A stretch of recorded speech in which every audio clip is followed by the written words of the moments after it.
लेकिन जब देश एकजुट होता है, नेशन फर्स्ट की भावना से भरा होता है, राष्ट्र सर्वोपरि होता है,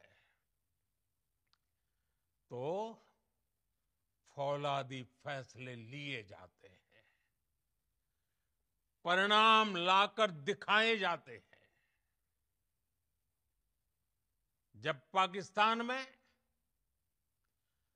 आतंक के अड्डों पर भारत की मिसाइलों ने हमला बोला, भारत के ड्रोन्स ने हमला बोला, तो आतंकी संगठनों की इमारतें नहीं, बल्कि उनका हौसला भी थर्रा गया। बहावलपुर और मुरिद के जैसे आतंकी ठिकाने एक प्रकार से ग्लोबल टेररिज्म की यूनिवर्सिटीज रही है। दुनिया में कहीं पर भी जो बड़े आतंकी हमले हुए हैं, चाहे 9/11 हो, चाहे लंदन ट्यूब बॉम्बिंग हो, या भारत में दशकों से जो बड़े बड़े आतंकी हमले हुए हैं, उन सब के तार कहीं ना कहीं आतंक के इन्हीं ठिकानों से जुड़ते रहे हैं। आतंकियों ने हमारी बहनों का सिंदूर उजाड़ा था, इसलिए भारत ने आतंक के ये हेडक्वार्टर्स उजाड़ दिए। भारत के इन हमलों में 100 से अधिक खूंखार आतंकवादियों को मौत के घाट उतारा गया है। आतंक के बहुत सारे आका बीते 2.5-3 दशकों से खुलेआम पाकिस्तान में घूम रहे थे, जो भारत के खिलाफ साजिशें करते थे। उन्हें भारत ने एक झटके में खत्म कर दिया। साथियों, भारत की इस कार्रवाई से पाकिस्तान घोर निराशा में गिर गया था, हताशा में गिर गया था, बौखला गया था। और इसी बौखलाहट में उसने एक और दुस्साहस किया।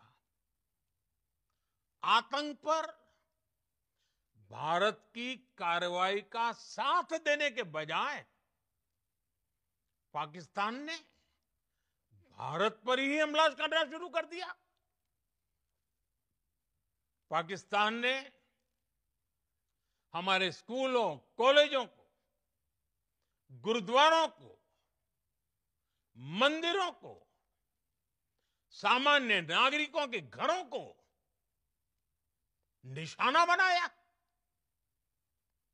पाकिस्तान ने हमारे सैन्य ठिकानों को निशाना बनाया। लेकिन इसमें भी पाकिस्तान खुद बेनकाब हो गया।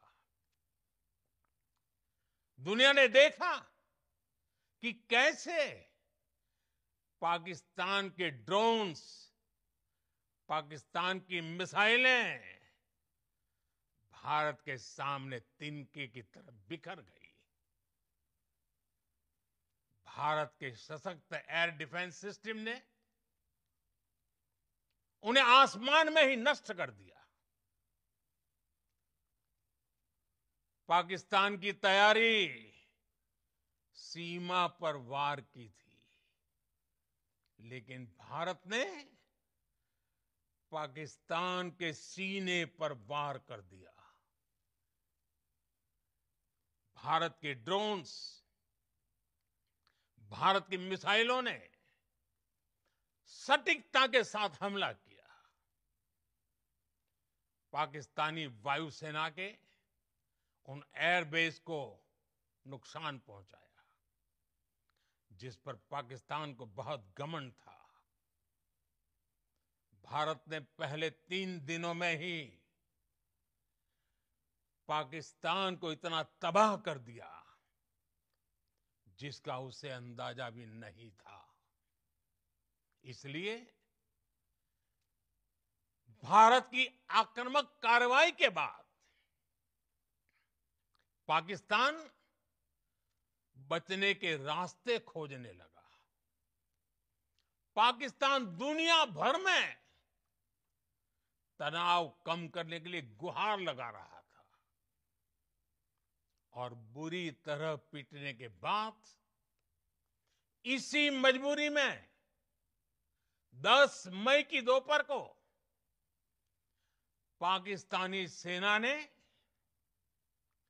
हमारे डीजीएमओ को संपर्क किया। तब तक हम आतंकवाद के इंफ्रास्ट्रक्चर को बड़े पैमाने पर तबाह कर चुके थे। आतंकियों को मौत के घाट उतार दिया गया था। पाकिस्तान के सीने में बसाए गए आतंक के अड्डों को हमने खंडहर बना दिया था। इसलिए जब पाकिस्तान की तरफ से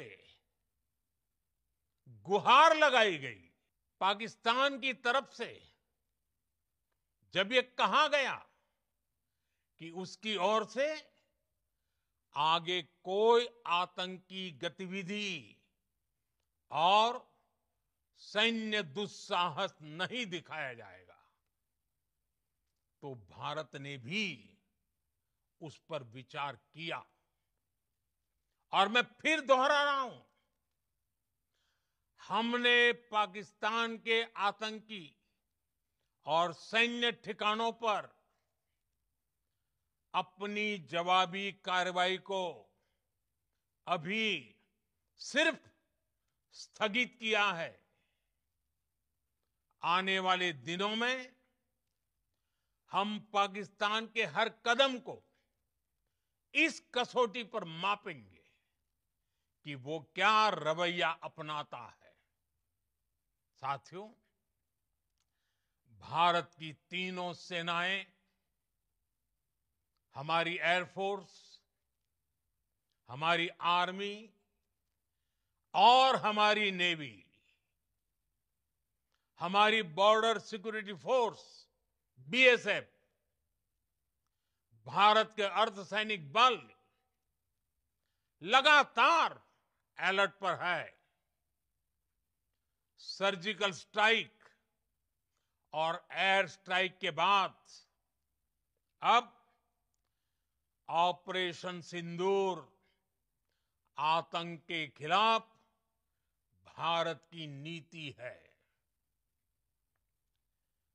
ऑपरेशन सिंदूर ने आतंक के खिलाफ लड़ाई में एक नई लकीर खींच दी है।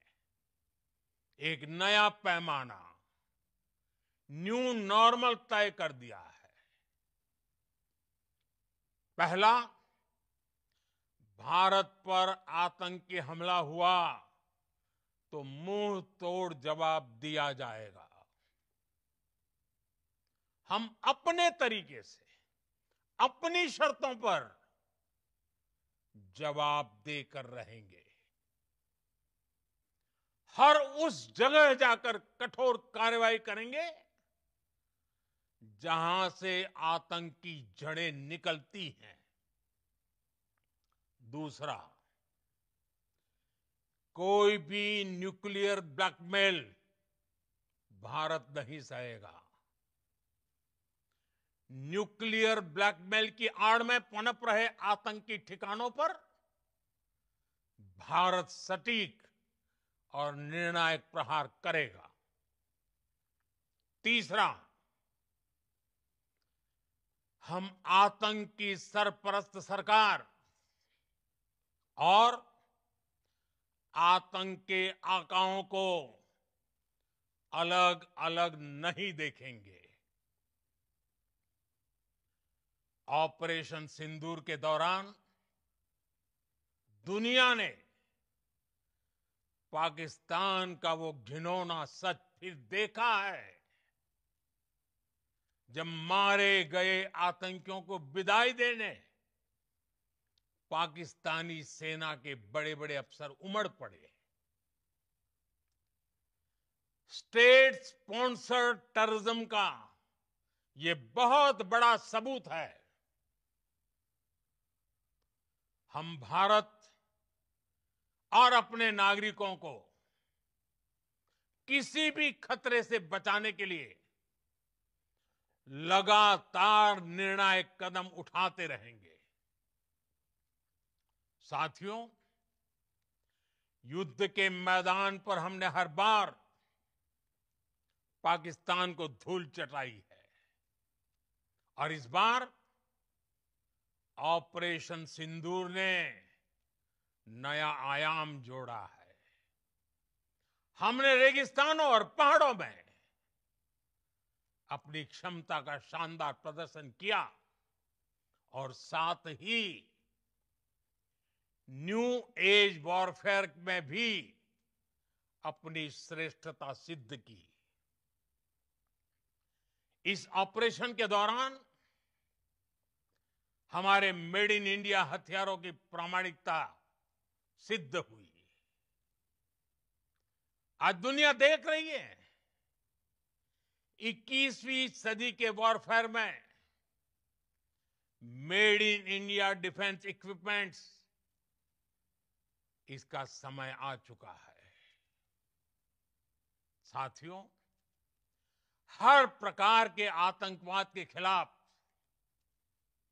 हम सभी का एकजुट रहना, हमारी एकता हमारी सबसे बड़ी शक्ति है। निश्चित तौर पर ये युग युद्ध का नहीं है, लेकिन ये युग आतंकवाद का भी नहीं है। टेररिज्म के खिलाफ जीरो टॉलरेंस, ये एक बेहतर दुनिया की गारंटी है। साथियों, पाकिस्तानी फौज, पाकिस्तान की सरकार जिस तरह आतंकवाद को खाद पानी दे रहे हैं, वो एक दिन पाकिस्तान को ही समाप्त कर देगा। पाकिस्तान को अगर बचना है तो उसे अपने टेरर इंफ्रास्ट्रक्चर का सफाया करना ही होगा। इसके अलावा शांति का कोई रास्ता नहीं है। भारत का मत एकदम स्पष्ट है। टेरर और टॉक एक साथ नहीं हो सकते। टेरर और ट्रेड एक साथ नहीं चल सकते और पानी और खून भी एक साथ नहीं बह सकता। मैं आज विश्व समुदाय को भी कहूंगा, हमारी घोषित नीति रही है, अगर पाकिस्तान से बात होगी तो टेररिज्म पर ही होगी। अगर पाकिस्तान से बात होगी तो पाक ऑक्युपाइड कश्मीर पीओके उस पर ही होगी। प्रिय देशवासियों, आज बुद्ध पूर्णिमा है। भगवान बुद्ध ने हमें शांति का रास्ता दिखाया है। शांति का मार्ग भी शक्ति से होकर जाता है। मानवता शांति और समृद्धि की तरफ बढ़े, हर भारतीय शांति से जी सके, विकसित भारत के सपने को पूरा कर सके, इसके लिए भारत का शक्तिशाली होना बहुत जरूरी है। और आवश्यकता पड़ने पर इस शक्ति का इस्तेमाल भी जरूरी है। और पिछले कुछ दिनों में भारत ने यही किया है। मैं एक बार फिर भारत की सेना और सशस्त्र बलों को सैल्यूट करता हूं। हम भारतवासी के हौसले, हर भारतवासी का एकजुटता का शपथ, संकल्प, मैं उसे नमन करता हूं। बहुत बहुत धन्यवाद।